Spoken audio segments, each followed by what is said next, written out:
Avec un missile qui coûte moins cher que sa Toyota Corolla de 2003, un drone marin ukrainien a révolutionné la guerre aérienne en seulement 7 secondes. Undrone Magura Sea Drone, nom de code Alpha 11, fin de la surface de la mer Noire à 3 km, à une vitesse de 39 mph et avec seulement 4 pouces de franc-bord. Son silage à peine perceptible dans l'obscurité indique que ses feux de navigation sont éteints. Alpha 1 entre dans la zone Blackbird 5, à 70 km au sud d'Odessa, alors qu'il ralentit et attend sa cible. Les moteurs électriques du drone n'émettent qu'un faible bourdonnement qui se fond rapidement dans le bruit ambiant du vent et de l'eau. À plus de 100 km de là, 2 opérateurs sont penchés sur des écrans lumineux dans un simple fourgon de commandement près d'Ochakiv. Ils surveillent attentivement les signaux thermiques et électro-optiques, les mains serrées autour de tasses de café fumantes. Seules les vagues glaciales et la signature thermique lointaine d'une plateforme pétrolière en Roumanie sont visibles sur l'écran FLIR. Puis, un scintillement. Au bord de l'écran, 2 panaches de chaleur apparaissent, l'un en formation et l'autre dans les airs. Les empreintes thermiques prennent une forme distincte, révélant 2 objets volants rapides à basse altitude se déplaçant du nord au sud. Il s'agit sans aucun doute de Su-27 effectuant une mission de chasse au drone, une pratique courante de la marine russe. L'un d'eux vers la position de l'Alpha 1-1 et se détache de la formation. Le logiciel du drone réagit instantanément. Il revient à une vitesse de 18 nœuds. Afin de ressembler à des vagues, sa coque s'abaisse. Il est impossible de le distinguer des vagues environnantes, car sa signature thermique se confond avec la température naturelle de l'eau. Tout en recherchant des drones de ce type, le Su-27 descend en altitude. Le capteur thermique situé sous le nez de l'avion détecte quelque chose. Peut-être le reflet d'une vague, peut-être autre chose. Il faut qu'il le voie, murmure l'opérateur. Il tape une commande après avoir fait glisser son doigt sur l'écran. Silencieusement, la masse ciblée par Alpha 1-1 émerge de son conteneur. Un lanceur MANPADS modifié, prêt à l'action, est monté au milieu des navires et fixé à une plateforme stable. Avec son moteur désormais complètement exposé à la mer, le Su-27 effectue un virage tranquille vers bâbord. Il est temps de voir si ce risque inédit en vaut la peine. Si vous regardez la partie centrale du drone, vous pouvez voir cette fine tige rétractable qui s'élève juste derrière le système de communication avant. Le mât de visée électro-optique du Magura V5 est un dispositif spécialisé de surveillance et de visée maritime destiné à des engagements à très faible profil à partir de plateformes au niveau des vagues. 3 capteurs intégrés, un télémètre laser précis, un détecteur infrarouge à ondes longues et une caméra jour-nuit sont logés à l'intérieur de ce conteneur étanche. La hauteur maximale du mât, qui ne dépasse pas 1 de 2 mètres au-dessus du pont, permet de viser des menaces aériennes tout en réduisant son profil. Alors que l'optique thermique peut détecter les panaches des moteurs d'avions de chasse à 3,1 km, même en cas de brume maritime. Le télémètre laser intégré au système peut détecter des objets jusqu'à 5 km avec une précision de 2,3 mètres. La capacité du Magura à acquérir, suivre et créer des solutions de tir contre des cibles aériennes sans révéler. Sa position par des émissions radar actives est précisément ce qui le rend possible. À Forktai, les Su-27 volent à 1,8 km au-dessus du ciel avant l'aube, sa silhouette sombre se fondant dans les nuages au-dessus de lui. Maintenant, ce que les pilotes appellent une position de reconnaissance visuelle. Le chasseur descend en arc de cercle, se déplaçant suffisamment rapidement pour éviter la plupart des tirs au sol, tout en restant assez lent pour détecter les anomalies. Le flanker vole à un peu moins de 400 nœuds grâce à ses 2 moteurs, afin de se préparer à un passage en travers de la zone d'impact prévue. Le pilote a incliné l'appareil vers la gauche. L'ambiance à l'intérieur du véhicule de commandement est tendue, alors qu'ils observent l'écran tactique. Les opérateurs se crispent et leur respiration devient haletante. Le centre de l'avion qui approche est verrouillé lorsqu'un réticule de visée vacille. Le télémètre laser, une impulsion rapide et indétectable qui rebondit sur la cible avant de revenir, est actionné par l'opérateur principal. 1,68 km s'affiche à l'écran. Une vague soudaine qui secoue la plateforme du drone est automatiquement compensée par la masse, qui effectue 50 micro-ajustements par seconde grâce à son support gyroscopique. Personne ne dit rien. Les seuls bruits sont le léger clic des commandes et le ronronnement des ventilateurs de refroidissement. Le SA-18 Gross, un 9K-38 Igla modifié par l'Ukraine et désigné par l'OTAN, est monté sur le pont central renforcé de l'Alpha 1-1. Un berceau spécialement conçu avec des stabilisateurs à correction automatique pour tenir compte du mouvement de la mer maintient le lanceur portable de l'époque soviétique. Bien que des modifications mécaniques et une grande créativité aient rendu cela possible, cette arme n'a jamais été destinée à être utilisée sur des plateformes maritimes. Les opérateurs prennent la décision alors que l'avion passe presque au-dessus du drone. Lancez le premier. La coque composite du drone tremble lorsque le processus de lancement commence par un bruit sourd. Le moteur du missile s'embrase, projetant pendant un instant une lueur orange vif sur l'eau environnante. Avec un cri strident, l'Igla s'élance dans les airs, laissant derrière lui une traînée de fumée et d'étincelles. L'Alpha 1-1 absorbe le souffle et est violemment secoué par le rebond, perdant de la vitesse. Un signal sonore indiquant que le missile est verrouillé retentit dans le casque du pilote, tandis que les voyants d'alerte à l'intérieur du Su-27 s'allument brusquement. Il est lent et pris dans une vrille, mais sa paume frappe automatiquement le panneau des contre-mesures, éjectant 2 salves de fusées éclairantes au magnésium qui s'épanouissent derrière l'avion. Il incline brusquement l'appareil et pousse les manettes des gaz, mais cela ne suffit pas. Le missile se rapproche rapidement après avoir détecté la signature thermique de son moteur.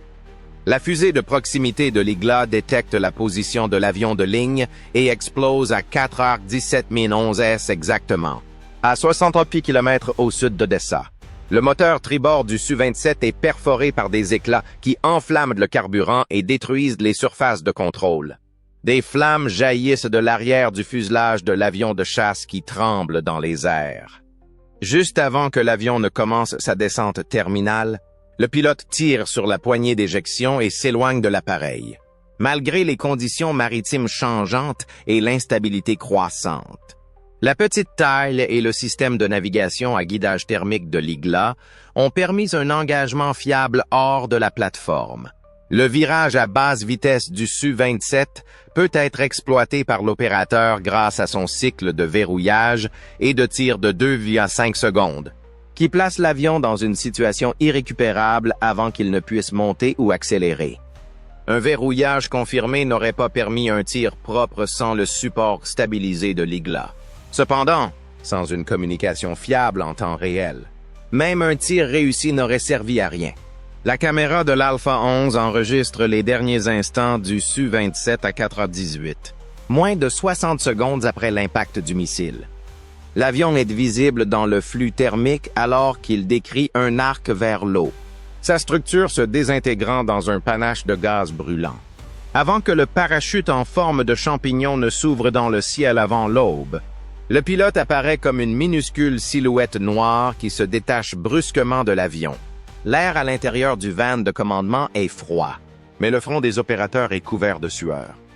Lorsque les ondes de choc de l'explosion atteignent le drone et traversent sa coque, l'écran principal tremble légèrement. Un opérateur respire, sa voix à peine audible. Impact confirmé. On l'a eu. Il agrippe le bord de la console, les jointures de ses doigts blanchissants. Personne ne se réjouit. Tout le monde dans le van est conscient des conséquences de la prochaine étape, avec beaucoup de préjugés. Tous les atouts de la Russie en mer Noire s'alignent désormais sur cette position. Le logiciel de l'Alpha 11 lance une manœuvre d'évasion d'urgence. Le drone accélère à nouveau à sa vitesse maximale tout en se précipitant vers l'avant. Il coupe vers l'est en direction de la case Echo 6, s'abaissant dans la mer jusqu'à effleurer à peine la crête des vagues. sa coque claquante contre la surface de temps à autre. Un flux constant d'informations, de données de navigation, d'images vidéo et d'enregistrements de cibles est renvoyé au quartier général de Kiev par la masse de transmission, qui reste élevée. De nouveaux contacts s'allument soudainement sur l'écran tactique. À 15 km, deux signatures d'ailes rotatives se rapprochent rapidement. Un K-52 Alligator, qui s'est probablement échappé de son poste de surveillance près des eaux occupées de Crimée, est identifié grâce à la caractéristique distinctive de ses pales. Alpha 11 a épuisé toutes ses armes. Il fonctionne actuellement uniquement sur ses réserves de batterie et sa foi. La liaison de données principale à l'intérieur du van de commandement est lente, et l'écran alterne entre un bruit pixelisé et un flux clair. L'opérateur secondaire modifie le gain sur le panneau de liaison montante Starlink en déplaçant ses doigts sur sa console. Il dit d'une voix tendue que la liaison de communication se détériore. Des brouilleurs doivent être en action sur l'Alligator. L'intégrité du signal se dégrade, mais le drone continue d'émettre. Une seule interruption prolongée pourrait entraîner la perte de l'ensemble des données de la mission, y compris la confirmation de la destruction du Su-27. En l'absence de cette preuve, la Russie nieront certainement les faits. Une séquence de commandes d'urgence est entrée par l'opérateur principal, afin de mieux s'aligner sur le satellite le plus proche. Alpha Allen réagit instantanément en tournant de 30 degrés vers le nord-est. Alors qu'il concentre toute son énergie dans un seul paquet de données compressées et l'envoie directement au serveur de Kiev, l'antenne principale du drone s'illumine. La preuve qui va stupéfier les spécialistes militaires du monde entier est transportée par l'impulsion numérique qui file vers le ciel. Malgré le brouillage électromagnétique russe et la perte de signal, la liaison montante Starlink garantit qu'une enquête approfondie après l'attaque pourra être menée à Kiev. Sans le mode Rafale, les données de frappe, les images FLIR et la confirmation de l'impact risquent d'être perdues, laissant le monde sans preuve qu'un avion de chasse a été abattu par un drone maritime. Le drone a moins de 90 secondes pour prouver que cela s'est bien produit, car le K-52 Alligator se rapproche rapidement. Le profil caractéristique de l'hélicoptère se détache sur l'horizon noir lorsque le K-52 Alligator émerge de la brume vers 4h20. À 42 nœuds et à pleine puissance, Alpha 11 est mise à rude épreuve, sa coque tremblante alors qu'il traverse les vagues. Alors que le capteur tente de s'échapper, il est recouvert d'embrun, mais l'équipage de l'Alligator ne cherche pas en vain. Ils ont méticuleusement planifié les coordonnées d'interception et suivi la signature du lancement du missile. La tension est palpable dans la cabine de commande. Les doigts moitent. L'opérateur en chef tape les commandes pour mettre le drone en mode Terrain Echo Evasion. Alpha 11 réagit instantanément, plongeant dans les creux entre les vagues tout en conservant un décalage de 6 degrés pour reproduire les mouvements des moutons blancs naturels. Lorsque l'IA tactique du drone se met en marche, elle effectue des ajustements de trajectoire erratiques tout en conservant une direction générale. Un silage en zigzag derrière l'appareil est visible à l'écran, mais le schéma d'évasion est insuffisant pour empêcher le contact visuel. À 04 L'Alligator se stabilise à quelques centaines de mètres du drone et passe en vol stationnaire, le nez pointé vers le bas. Tout est fini dès que le pilote l'aperçoit et positionne son canon automatique de 30 mm. Quelques secondes plus tard, la première explosion déchire le silence avant l'aube. Alpha 11 est frappé par une rafale de balles de 30 mm qui traverse la mer. La coque du drone résonne sous l'impact. Le drone tangue brusquement sur tribord lorsque le stabilisateur gauche se détache complètement, projetant une fontaine d'eau à 6 mètres dans les airs. Les écrans du van de commandement affichent des signaux rouges clignotants indiquant un danger pour la batterie. Les dommages subis par le conduit de refroidissement tribord provoquent une accumulation de chaleur désastreuse et les réserves d'énergie diminuent. Les opérateurs se regardent d'un air sombre. Il reste moins de 2 minutes à l'Alpha 11. L'Alligator se repositionne rapidement et tire une nouvelle rafale. Au milieu des navires, les balles transpercent le drone, brisant le mât électro-optique dans une pluie de débris composites et d'étincelles. La vidéo dans le van passe brusquement en mode statique. Cependant, l'objectif principal de la mission a déjà été atteint, quelques secondes auparavant. Le paquet de données crucial est arrivé intact. L'Alligator descend pour une dernière attaque à 04h22. Cette explosion se propage dans les compartiments critiques du système en remontant systématiquement le long de la colonne vertébrale du drone. Alpha 11 descend sous les vagues, disparaît une fois, puis se brise le long de ses fissures structurelles. La destruction de l'Alpha 11 représente un changement beaucoup plus profond dans la manière dont les conflits contemporains sont menés et perçus. Même s'il semble s'agir d'un simple conflit de plus dans le brouillard de la guerre. Il ne s'agissait pas seulement d'un avion russe abattant une machine. C'était une déclaration, mais pas celle que Moscou aurait souhaitée. Alpha 11 n'était pas un drone marin ordinaire, selon certaines informations. Il faisait partie de la dernière vague de systèmes navals autonomes développés par l'Ukraine. Cette génération de drones est plus rapide, plus élégante et dispose de liaisons satellites cryptées et de capteurs optiques améliorés. Elle nécessite également beaucoup moins de supervision humaine et bénéficie d'une autonomie tactique bien supérieure. Ces drones sont désormais capables de réfléchir, de s'adapter et d'attaquer, en plus de leur mission de reconnaissance. C'est le profil de mission de l'Alpha 11 qui le rendait si mortel. Selon les renseignements, il n'agissait pas seul, car il suivait la théorie de l'SM intelligent, en échangeant des données en temps réel.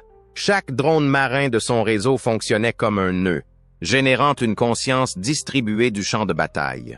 Les autres recalculaient leur trajectoire au lieu de battre en retraite lorsqu'un drone était perdu.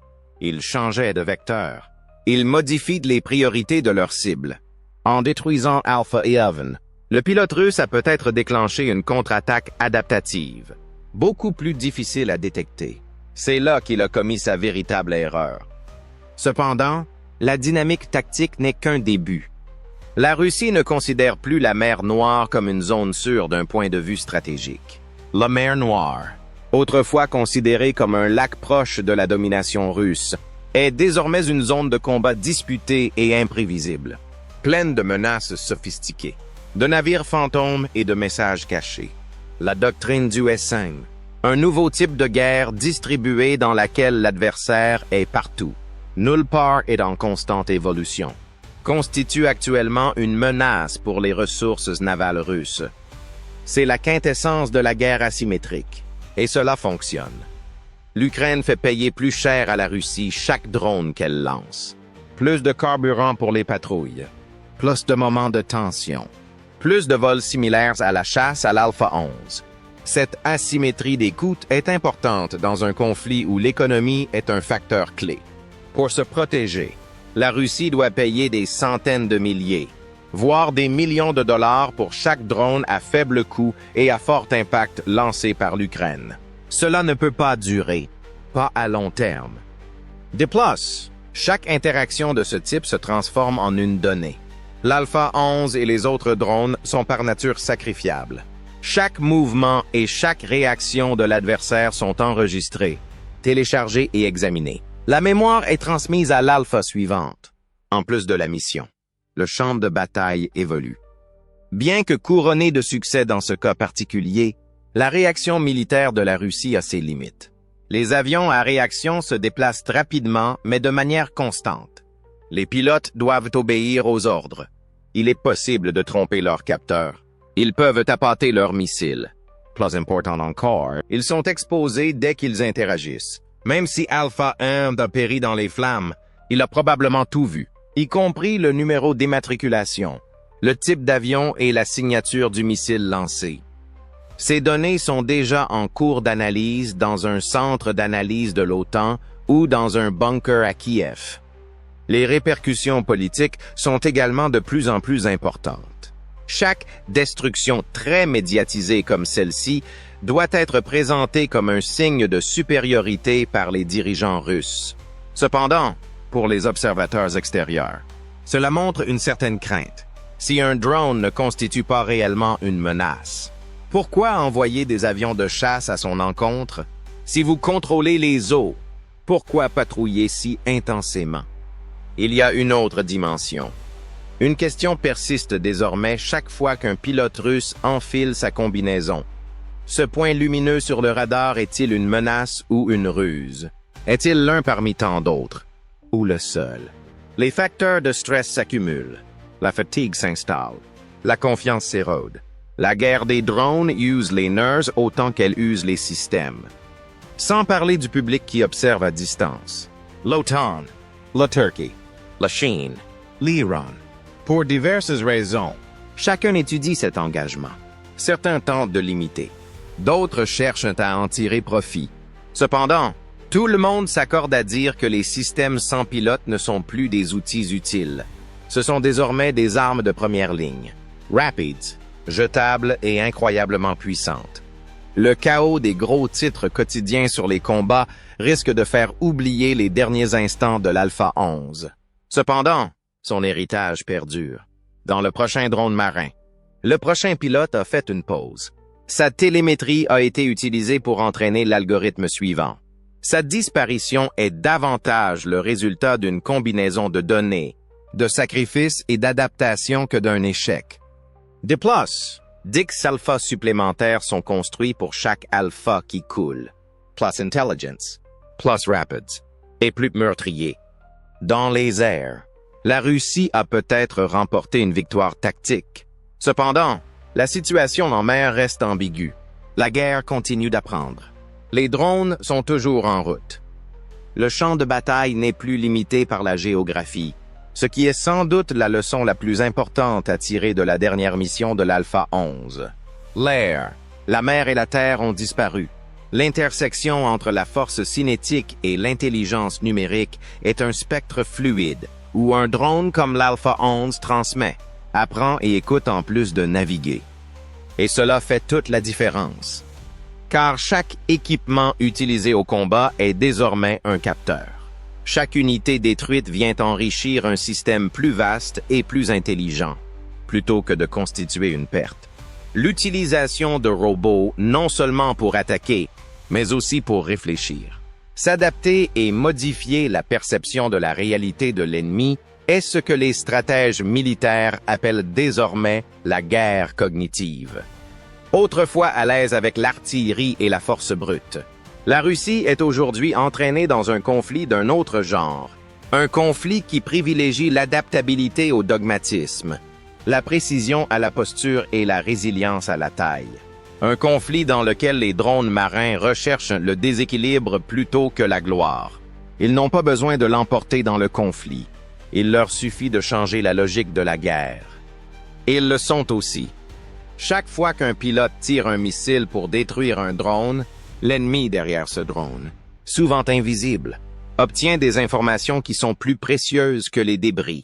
Des informations sur les stratégies, le positionnement, les vulnérabilités et même l'anxiété. Alpha 11 n'est pas seulement mort dans ce sens. Il a été signalé. Le conflit a changé en conséquence. De plus, cela a contribué à réviser les directives pour la suite. Pour l'instant, au revoir.